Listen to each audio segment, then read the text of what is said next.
doon sa lashes. Kasi ibig sa, para daw ako may sungay sa mata. Mali yun. Dapat hihipan nyo muna ha. Ayan. So, i-recommend ko ba sa inyo ang Eliza Lashes Girl? Oh no.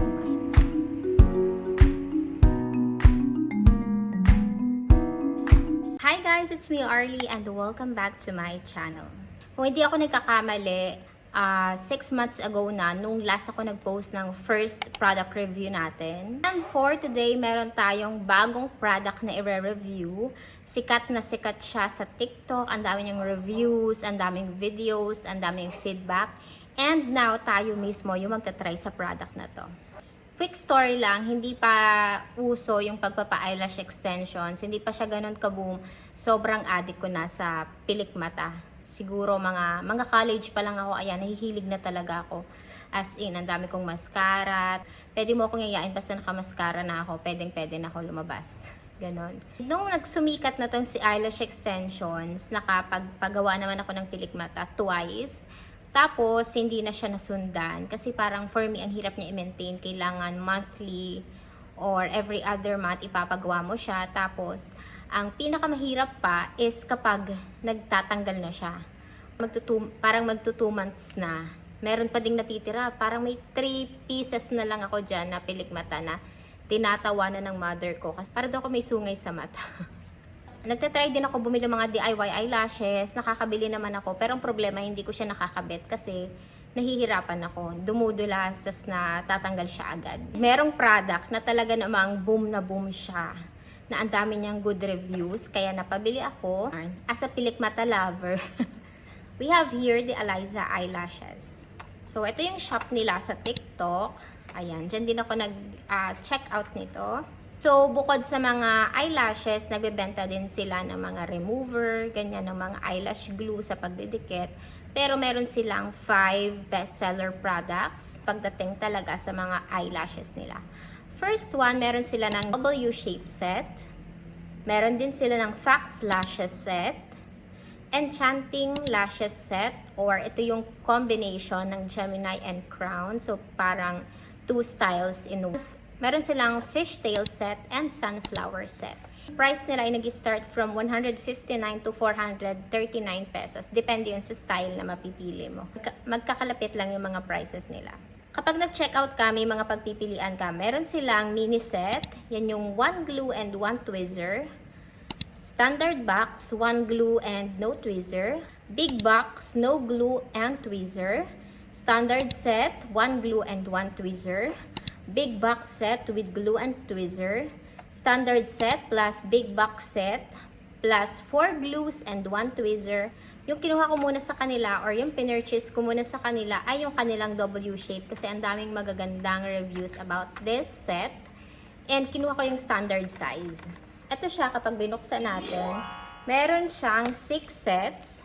Their lashes is very soft and light lang talaga. Yung hindi pakiramdam na parang may tumutusok sa mata mo. Pag ang pinili nyo ay katulad nitong W-shape, yung length ng lashes ay from 10 to 16 mm. And it's reusable and very easy to apply even sa mga beginners. Kasamang isang glue, tapos hindi na ako bumili ng tweezer kasi meron ako. And ngayon, nawawala yung tweezer ko. So, anong gagamitin ko? Makikita nyo ngayon, wala akong gamit na falsies pero nakamaskara ako dahil may pinuntahan kami. So, ito try ko na ikabit yung lashes kahit may mascara yung mata ko. So, tingnan natin kung talagang madikit yung kanilang glue. And alam nyo ba na ang maganda pa dito kay Eliza Eyelashes, naka-indicate doon sa tapat ng mga cluster ng falsies kung saan sila dapat ilagay so hindi ka mangangapa.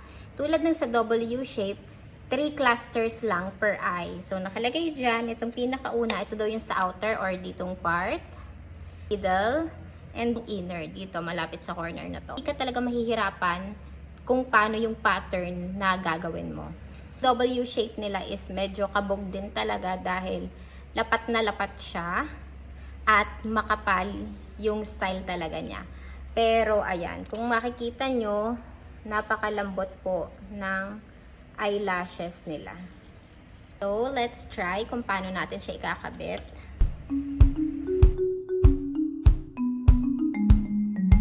Gagamit muna ako ng alternative Ayan, titingnan ko kay Ri, nakasanitize na din to. So, make sure na kapag magkakabit po kayo, malinis yung kamay nyo at safe siya sa mata. Kukuha muna ako ng outer. Yan yung style ng ating W shape. Napakaganda and very soft. Paganan siya kapag patagilid. So, ang gagawin natin, yung lalagyan natin ng glue is itong ibabaw. Ayan, yung ibabaw. Yung pinaka-tip lang niya. Ito yung Eliza glue. Very soft lang din yung applicator. Hawakan ko muna ng kamay ha. Konti lang. Ayan, nalagyan natin siya ng glue. Hindi kailangan madami. Ayan. Gawin nyo ngayon is ipapahid nyo yung glue. So, ayan. Kapit nyo lang siya. And, ayan. Mali, hindi natin nahipan. So, tapat ako ng electric fan. Ayan, yung difference niya. Sobrang bilis. Mali yun. Dapat hihipan nyo muna ha. Pag naikalat nyo na yung glue doon sa pilik mata nyo, hipan nyo muna siya mga 10 seconds, ganun. And then bago nyo i-apply. Huwag nyo i-apply kapag nakikita nyo doon sa lashes na may white pa. Ibig sabihin, basang-basa pa yung glue nun kasi mag-i-slide lang siya kung sakali. Tapatan na natin yung middle and inner. Same procedure lang. Pahid lang uli sa pilik mata. And kabit. Ayan. Outer and middle pa lang to. So, go na tayo kay inner.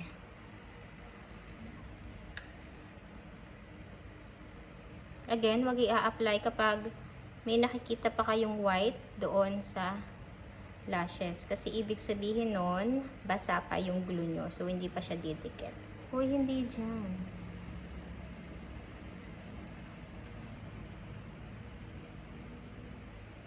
Tanan! Here is the final result. Tuyin lang natin siya sa tapat ng fan. And kung makikita nyo, medyo bongga talaga si W shape. Makapal siya and it's giving.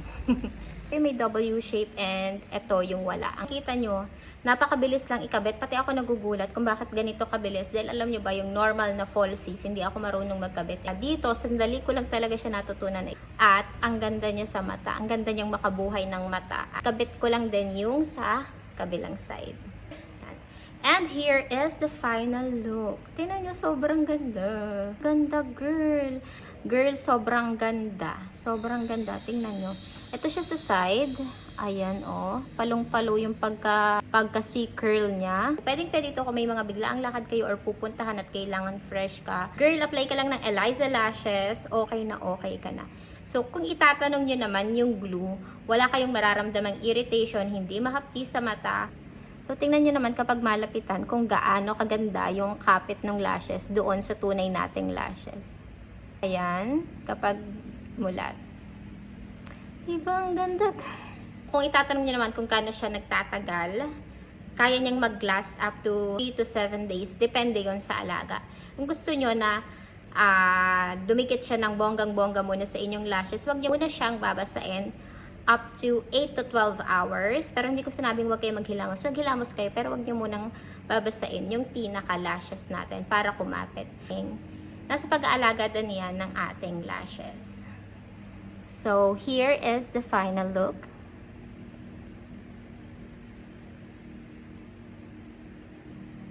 And that is all for our review. So, kung tatanungin nyo kung i-recommend ko ba sa inyo ang Eliza Lashes Girl, kung nasimulan mo tong video hanggang matapos, alam mo na ang sagot ko. Highly recommended si Eliza Lashes. So, kung hindi nyo naman bet na masyadong kabog yung inyong lashes, meron pa silang iba't ibang styles. Or, kung hindi nyo naman feel yung ganito na style, so marami pa din silang ibang choices na pagpipilian for your eyelash extensions. That's all for today, and don't forget to like and subscribe dahil magkakaroon po tayo ng simple giveaway once we reach 1,000 subscribers. Till our next video. Bye!